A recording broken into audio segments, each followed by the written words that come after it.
Why should comics get this respect as an art form? Well, other art forms took time to get respect too. You have to remember that in the classical world, it was poetry and drama that was high art. People disputed which was more appropriate. Novels took a long time to catch on. Even after novels were popular, selling in the millions, people said, oh, novels are trash. You know, they're just popular literature. They don't matter. Film went through the same process. Now, nobody would think of film as not being an art. Well, comics are on their way up too. Art Spiegelman won a special Pulitzer Prize for Mouse, which is a story of the Holocaust as told by his father in conversation in fictionalized form. In it, the Jews are depicted as mice. And every nation has a different animal that its people look like. And these animal figures change and shift in the same way that memory does over the course of the graphic novel. Now, when Mouse won a special Pulitzer Prize, people like me said, we've arrived! We've arrived! We've discovered the promised land. Comics will now be respected. Guess what? It didn't happen. And we waited. And increasingly, newspapers, journals, things like this started to notice. Libraries have been a major source of attention for the comic book. Libraries were very quick to realize, in response to books that were published for libraries, that they needed to have a graphic novel section. That once Mouse has won a Pulitzer Prize, you need to have a couple of these. And books were published, like 100 graphic novels that libraries should own. Libraries, being enlightened places, were quickly converted. Universities, being semi-enlightened places, took a little longer, but are on the way.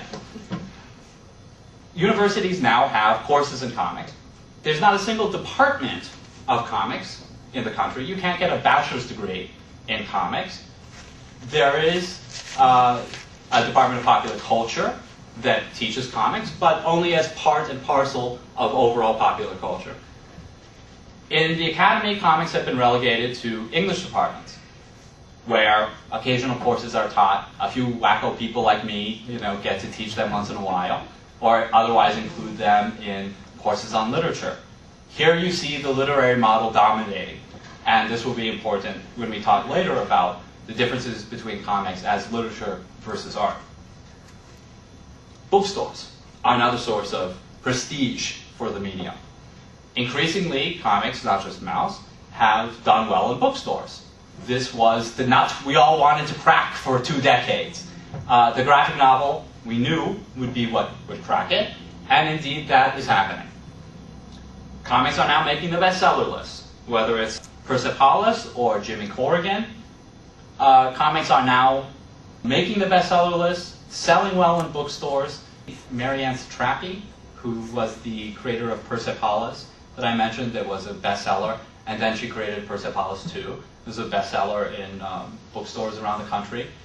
She's Iranian, and these stories chronicle her experience in Iran and leaving Iran, and then the sequel is what happened after I left Iran.